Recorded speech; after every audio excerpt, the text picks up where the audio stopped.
I'm Sarah Dewey, and I am a reading interventionist and math interventionist for grades 3 through 5.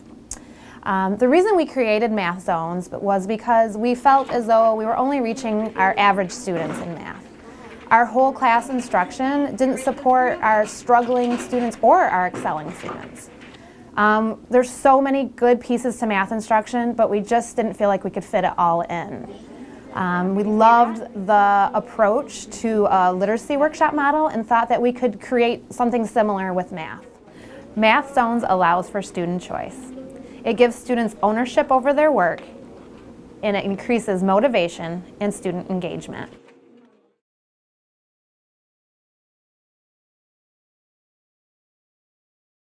Hello, I'm Olivia Elkema. I teach 5th grade at Godfrey Elementary. Today I want to talk about setting expectations for the Zones framework. I set the expectations as a whole group lesson. The class develops the expectations and what they should be doing for each Zones rotation. I have those expectations set in my mind before I discuss them with the class. With older elementary students and middle school students, they can help you develop the whole class list. With lower elementary students, you should guide them through those expectations. Once those expectations are set, they should be very explicit and very clear regarding the behavior that's required during the rotations. And once those rotations are practiced, the students should be you should make sure that the students follow those expectations very clearly in order to build stamina in each rotation.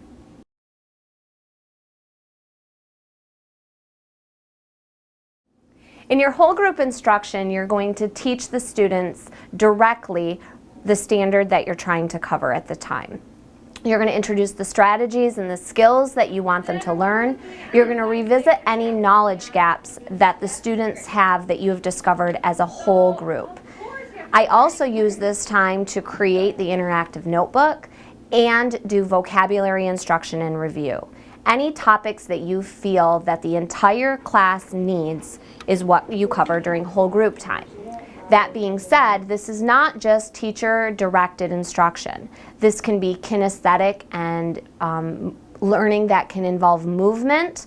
This can be turn-in talks. This can be a lot of cooperative learning strategies. It also can include writing and modeling for some of the Zones rotations.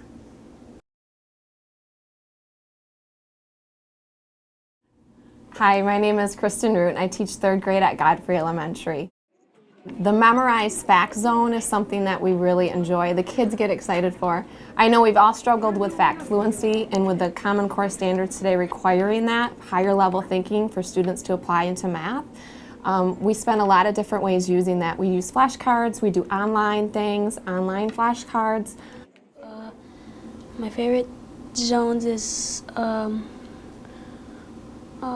Memorize, because it helps me on multiplication and I get to learn my times.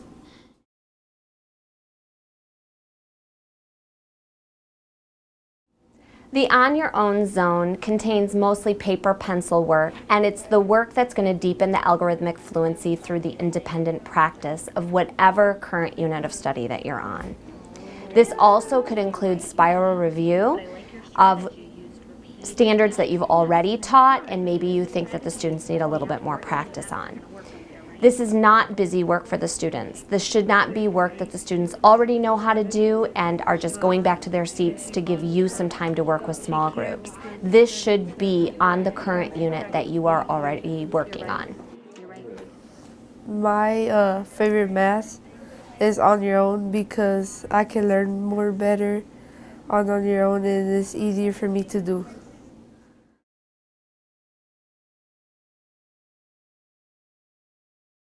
Hi, my name is Christy Gilbert. I am the English Language Instructional Specialist at Godfrey Elementary, and we're going to talk a little bit about the Notebook Zone. In the Notebook Zone, the students express mathematical understanding in writing. This zone promotes higher order thinking skills, and it also supports the English language development standards in writing and in math. It also helps our ELLs develop the academic writing that they need to be able to do. Your notebook zone can include a process of students describing what they did and why they did it. It can also include some content writing in terms of doing vocabulary practice in their notebook. They can write about math in the real world. They can explain a concept such as multiplication. What is it? How does it work? Or they can explain some observations, some findings, some patterns, anything like that that you can put into writing would go into the notebook zone. It's really important for your ELLs to include some linguistic supports. You can include visuals, you can use some manipulatives that they can write about. Word banks are often very helpful, as well as providing some sentence frames to get those students started. All right, in the Explore zone, students choose appropriate manipulatives to explore mathematical concept, explore patterns in math, or solve a mathematical problem. Students connect conceptual thinking to the mathematical procedure while they are in the Explore zone. The Explore zone also helps extend and deepen their problem-solving skills and develops their mathematical thinking and the concepts in math. I like Explore because I can use my materials, and then it would also help me to.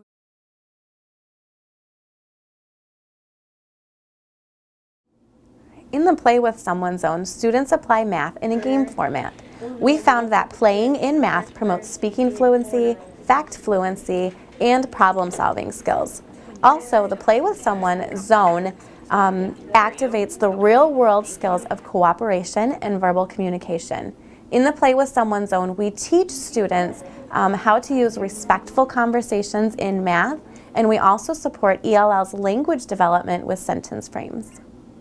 I like Play with Someone because it's fun and there's cool games and you get to pick your own partner. In case you don't get anything, you can ask your partner for help. My favorite zones is Play with Someone because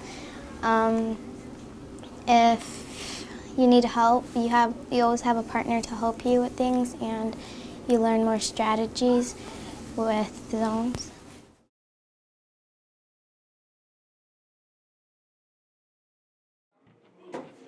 The best part about zones is that while the students are all working independently in their zones rotation, the teacher is then freed up to meet with students. There are two different options for this.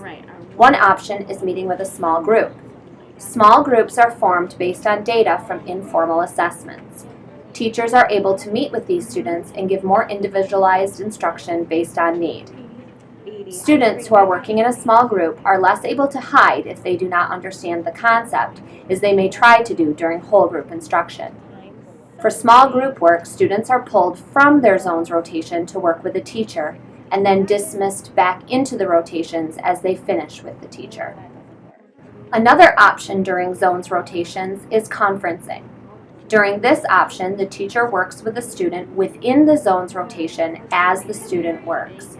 Conferencing allows for one-on-one intervention and is a great opportunity for students to practice explaining their mathematical thinking.